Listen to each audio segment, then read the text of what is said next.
اعوذ باللہ من الشیطان الرجیم پناہ مانگتا ہوں میں اللہ کی شیطان مردود سے۔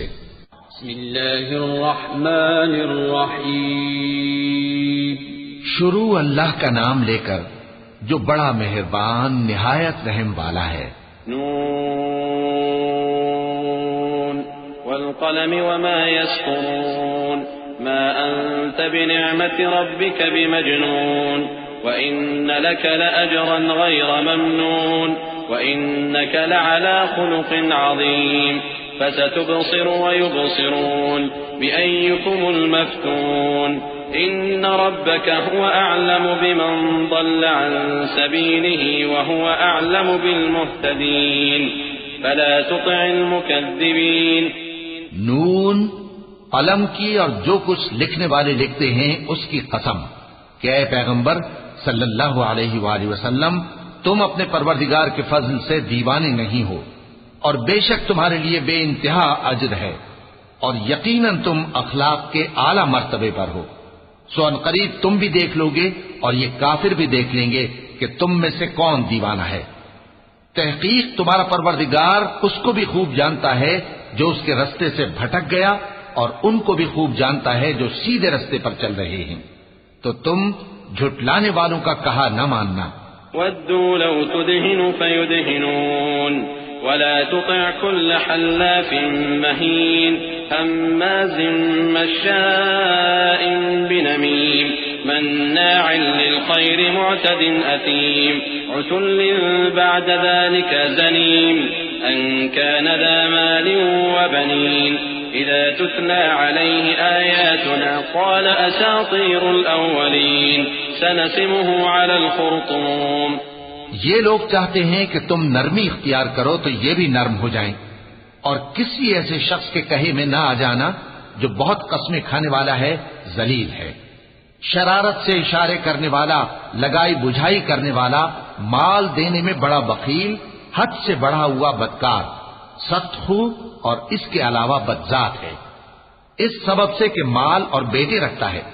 جب اس کو ہماری آیتیں پڑھ کر سنائی جاتی ہیں تو کہتا ہے کہ یہ اگلے لوگوں کے افسانے ہیں، ہم ان قریب اس کی اونچی ناک پر داغ لگائیں گے۔ إنا بلوناهم كما بلونا أصحاب الجنة إذ أقسموا ليصرمنها مصبحين ولا يستثنون فطاف عليها طائف من ربك وهم نائمون فأصبحت كالصريم فتنادوا مصبحين أن اغدوا على حرثكم إن كنتم صارمين فانطلقوا وهم يتخافتون ألا يدخلنها اليوم عليكم مسكين وغدوا على حرد قادرين فلما رأوها قالوا إنا لضالون بل نحن محرومون۔ ہم نے ان لوگوں کی اسی طرح آزمائش کی ہے جس طرح باغ والوں کی آزمائش کی تھی جب انہوں نے قسمیں کھا کھا کر کہا کہ صبح ہوتے ہوتے ہم اس کا میوہ توڑ لیں گے، اور انشاءاللہ نہ کہا۔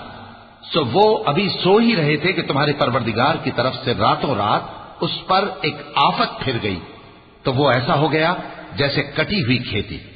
پھر جب صبح ہوئی تو وہ لوگ ایک دوسرے کو پکارنے لگے کہ اگر تم کو کاٹنا ہے تو اپنی کھیتی پر سویرے ہی جا پہنچو۔ سو وہ چل پڑے اور آپس میں چپکے چپکے کہتے جاتے تھے کہ آج وہاں تمہارے پاس کوئی فقیر نہ آنے پائے، اور کوشش کے ساتھ سویرے ہی جا پہنچے، گویا پیداوار پر قادر ہیں۔ پھر جب انہوں نے باغ کو دیکھا تو ویران، کہنے لگے کہ ہم رستہ بھول گئے ہیں، نہیں بلکہ ہم بے نصیب ہو گئے۔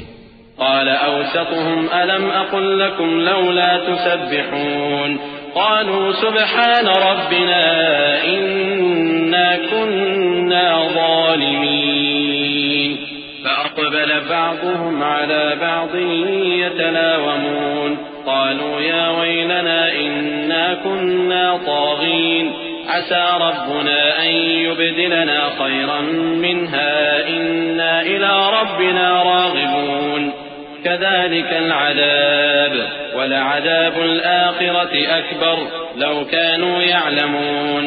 ایک جو ان میں سمجھدار تھا بولا کیا میں نے تم سے نہیں کہا تھا کہ تم تسبیح کیوں نہیں کرتے؟ دوسرے کہنے لگے کہ ہمارا پروردگار پاک ہے، بے شک ہم ہی قصوروار تھے۔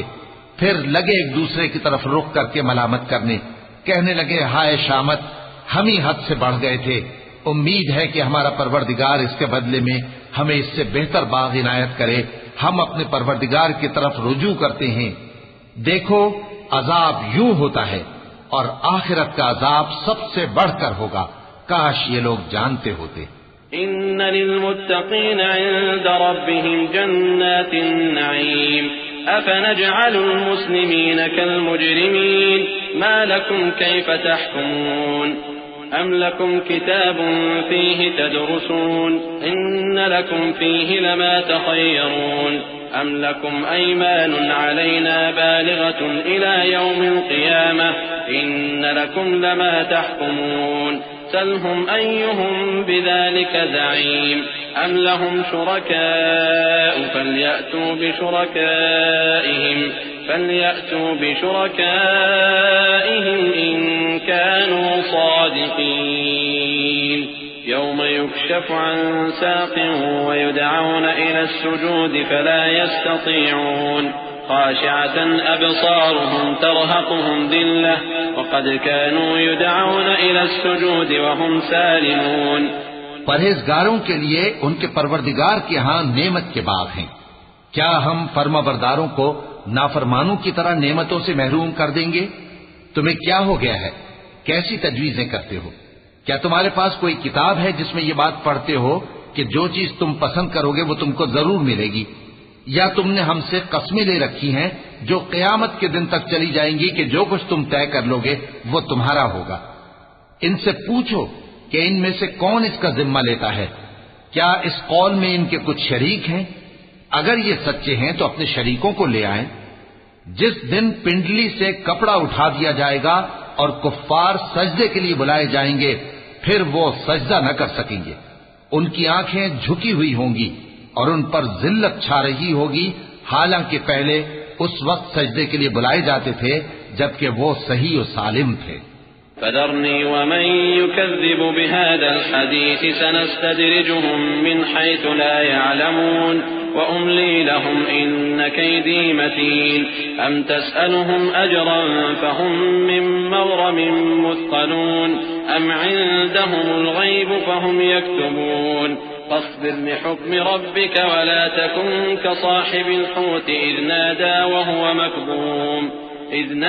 وهو مكظوم لولا أن تداركه نعمة من ربه لنبذ بالعراء وهو مذموم فاجتباه ربه فجعله من الصالحين وإن يكاد الذين كفروا ليزلقونك بأبصارهم لما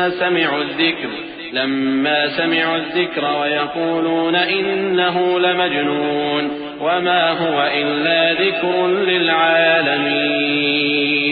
تو مجھ کو اس کلام کے جھٹلانے والوں سے سمجھ لینے دو، ہم ان کو آہستہ آہستہ ایسے طریق سے پکڑیں گے کہ ان کو خبر بھی نہ ہوگی، اور میں ان کو مہلت دیے جاتا ہوں، میرا داؤں بڑا مضبوط ہے۔ اے نبی، کیا تم ان سے کچھ معاوضہ مانگتے ہو کہ ان پر تاوان کا بوجھ پڑ رہا ہے، یا ان کے پاس غیب کی خبر ہے کہ اسے لکھتے جاتے ہیں؟ سو اپنے پروردگار کے فیصلے کا انتظار کیے رہو، اور مچھلی کا لقمہ ہونے والے یونس کی طرح نہ ہونا کہ انہوں نے اپنے رب کو پکارا جبکہ وہ دل ہی دل میں گھٹ رہے تھے۔ اگر ان کے پروردگار کی مہربانی ان کو نہ سنبھال لیتی تو وہ چٹیل میدان میں ڈال دیے جاتے مذموم حالت میں۔ پھر ان کے پروردگار نے ان کو برگزیدہ کر کے نیکوکاروں میں شامل کر لیا۔ اور کافر جب یہ نصیحت کی کتاب سنتے ہیں تو یوں لگتے ہیں کہ تم کو اپنی نگاہوں سے پھسلا دیں گے، اور کہتے ہیں کہ یہ تو دیوانہ ہے۔ اور لوگوں، یہ قرآن تمام جہانوں کے لیے نصیحت ہے۔ صدق اللہ العظیم۔